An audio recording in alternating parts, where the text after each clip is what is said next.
आप लोगों का एक बार फिर से स्वागत है आपकी ही अपनी यूट्यूब चैनल डिजिटल वर्ल्ड में। आज के वीडियो में हम बात करने वाले हैं पीएम ई-केवाईसी और किसान रजिस्ट्री की। दोनों चीज़ें एक ही हैं। हम यहां पर बार बार किसान रजिस्ट्री नहीं बोलेंगे क्योंकि ई-केवाईसी और किसान रजिस्ट्री दोनों एक ही चीज़ें हैं, तो हम ई-केवाईसी बोलेंगे। आज के वीडियो में हम आपके 5 क्वेश्चन हैं जिनके आंसर देंगे। अगर आप लोग भी ई-केवाईसी कराना चाहते हैं तो कैसे कराएंगे और इसमें क्या क्या डॉक्यूमेंट लगेंगे, हम इस वीडियो में आपको जो 5 क्वेश्चन हैं वो 5 क्वेश्चन क्या हैं, मैं आपको पूरा जो किसान ई-केवाईसी या किसान रजिस्ट्री हो रही है इसकी पूरी जानकारी देंगे। वो तुमको इसी तरह के आगे और वीडियो देखना है तो प्लीज़ हमारी यूट्यूब चैनल डिजिटल वर्ल्ड को सब्सक्राइब कर लीजिए। तो क्या हैं वे 5 क्वेश्चन, चलिए हम आपको पहले 5 क्वेश्चन के नाम बता देते हैं। तो पहले हम आपको वे 5 क्वेश्चन बता देते हैं जो हम इस वीडियो में कवर करेंगे। पहला क्वेश्चन है कि किसान रजिस्ट्री या किसान ई-केवाईसी करानी ज़रूरी है। और दूसरा क्वेश्चन की बात करें तो दूसरा क्वेश्चन अक्सर आप लोग पूछते हैं, क्या इसमें पीएम किसान सम्मान निधि का पैसा रुक जाएगा। अगर आप लोग किसान ई-केवाईसी कराते हैं या नहीं कराते हैं तो इससे किसान सम्मान निधि पर कोई फ़र्क पड़ेगा या नहीं पड़ेगा, हम आपको आगे इस क्वेश्चन का आंसर देंगे। तो यहाँ पर तीसरा क्वेश्चन है, इसमें क्या क्या डॉक्यूमेंट लगेंगे, यानी कि आपके पास कौन कौन से कागज़ हैं जो आपको ई-केवाईसी या किसान रजिस्ट्री करते समय देने होंगे। तो अब बात करते हैं चौथा क्वेश्चन की। चौथा क्वेश्चन है, इसे किन किन लोगों को करानी है, यानी कि किसान सम्मान निधि मिल रही है उन लोगों को करानी है या सभी लोगों को किसान रजिस्ट्री या ई-केवाईसी करानी है। और यहाँ पर पांचवा क्वेश्चन है, इससे क्या फ़ायदा है। अगर आप लोग किसान ई-केवाईसी या ई रजिस्ट्री कराते हैं तो आप लोगों को क्या फ़ायदा होगा, हम इस वीडियो में पूरी आपको A to Z जानकारी बताएंगे। जो 5 क्वेश्चन हैं वो 5 क्वेश्चन के आंसर हम आपको देंगे। अभी तक किसी भी यूट्यूब चैनल ने आपको क्लियर नहीं बताया होगा कि इन क्वेश्चनों का आंसर क्या है। अक्सर किसान यही क्वेश्चन पूछते हैं जो 5 क्वेश्चन मैंने आपको बताए हैं। अगर आप लोग इसी तरह के नॉलेजफुल व यूज़फुल वीडियो देखना चाहते हैं जो बिल्कुल सही व सटीक जानकारी देते हैं तो आप लोग हमारी यूट्यूब चैनल डिजिटल वर्ल्ड को सब्सक्राइब कर लीजिए, क्योंकि हम आप लोगों को सटीक जानकारी बताते हैं जो किसान लोगों के लिए काफ़ी यूज़फुल है। क्योंकि हर किसान लोगों का सिर्फ यही क्वेश्चन है जो क्वेश्चन मैंने आपको बताए हैं। अगर आप लोग इसी तरह के और वीडियो देखना चाहते हैं तो हमारी यूट्यूब चैनल डिजिटल वर्ल्ड को सब्सक्राइब कर लीजिए। अगर आपको हमारा वीडियो अच्छा लग रहा है तो प्लीज़ इस वीडियो को लाइक कर दीजिए।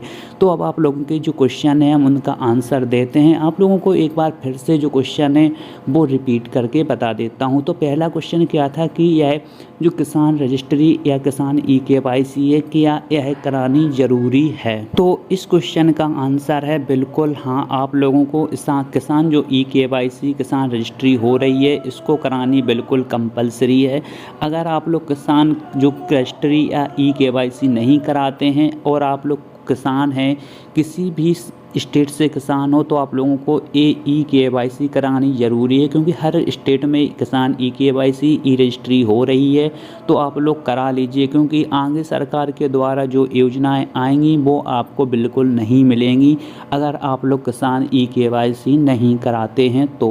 तो यहाँ पर हमारा दूसरा क्वेश्चन था, क्या इसमें पीएम किसान सम्मान निधि का पैसा रुक जाएगा। अगर आप लोग ई-केवाईसी नहीं कराते हैं तो आपका जो किसान सम्मान निधि का पैसा रुक जाएगा। तो ये हमारा प्रश्न था। अब हम इसका आंसर आप लोगों को देते हैं। अगर आप लोग किसान जो रजिस्ट्री ई-केवाईसी नहीं कराते हैं तो आपका सम्मान निधि का पैसा रुक जाएगा। तो सटीक जानकारी हमने आपको दे दी है, लेकिन आपको हम यहाँ पर एक बात और बता देते हैं। जो किसान सम्मान निधि का ऑफिशियल वेबसाइट है वहाँ पर इसके बारे में अभी कुछ नहीं कहा गया है कि किसान ई-केवाईसी या किसान ई रजिस्ट्री से आपका पैसा रुक सकता है या नहीं रुक सकता। आप लोग डिजिटल वर्ल्ड यूट्यूब चैनल की वीडियो देखते रहिए, क्योंकि हम आपको और सटीक तरीक़ा से बता देंगे कि आपका किसान सम्मान निधि का पैसा रुकेगा या नहीं रुकेगा। तो अब बढ़ते हैं हम अपने तीसरे क्वेश्चन पर। क्वेश्चन हमारा यह है कि इसमें कौन कौन से डॉक्यूमेंट यानी कि कौन कौन से कागज़ होने आपके पास अनिवार्य हैं। आप लोगों के पास आधार कार्ड होना कंपलसरी है। आधार कार्ड आपके पास ज़रूर होना चाहिए और आधार कार्ड में मोबाइल नंबर भी लिंक लिंक होना चाहिए।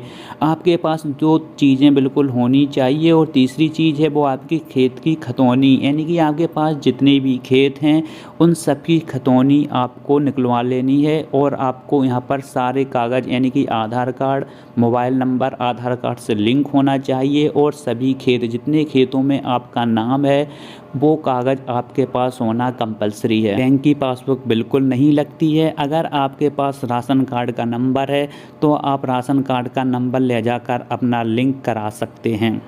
जो किसान ई-केवाईसी और किसान रजिस्ट्री हो रही है इसमें जो राशन कार्ड नंबर है वो वैसे तो कोई ऑप्शियल नहीं है, लेकिन अगर आप लोग लगवाना चाहते हैं तो लगवा सकते हैं, नहीं लगवाना चाहते हैं तो नहीं लगवा सकते हैं। राशन कार्ड नंबर का उसमें ऑप्शन है। तो यहाँ पर हमारा चौथा क्वेश्चन है कि इसे किन किन लोगों को करानी है। तो आप लोगों के पास अगर खेती है, खेती कितनी भी हो, चाहे 1 बीघा हो या 2 बीघा हो या 3 बीघा हो, खेती कुछ भी हो आपके पास, तो आपको किसान ई-केवाईसी किसान रजिस्ट्री आपको करवानी ज़रूरी है। अगर आपके पास थोड़ा भी खेत क्यों ना हो, चाहे 10 डिसमिल या 20 डिसमिल क्यों ना हो, तो आपको ये कराना ज़रूरी है। और ये किसान ई-केवाईसी भारत देश के सभी स्टेट यानी कि सभी प्रदेशों में हो रही है। ये ज़रूरी नहीं है कि हम यूपी के हैं, एमपी के हैं या अदर स्टेट से हैं, सभी स्टेट में ये ई-केवाईसी हो रही है। आप लोग नज़दीकी जन सेवा केंद्र पर जाकर पता कर सकते हैं या अपने लेखपाल या पटवारी से और या अपने ग्राम प्रधान से या सरपंच से भी जाकर संपर्क कर सकते हैं। तो अब बात करते हैं 5वां क्वेश्चन की, अगर हम लोग मान लीजिए ई-केवाईसी कराते हैं तो इससे क्या फ़ायदा होगा।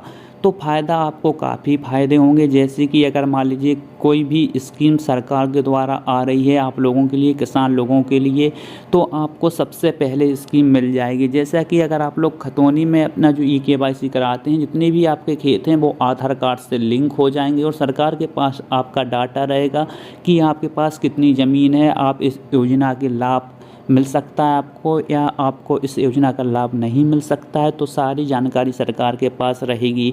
और आपकी जितनी भी योजनाएं आने वाली हैं छोटे किसानों के लिए, बड़े किसानों के लिए, वो आपको बिल्कुल आसान तरीके से मिल जाएंगी, आपको कहीं जाने की ज़रूरत नहीं है। सारे क्वेश्चनों के आंसर दे दिए हैं जो आप लोग अक्सर पूछते रहते हैं।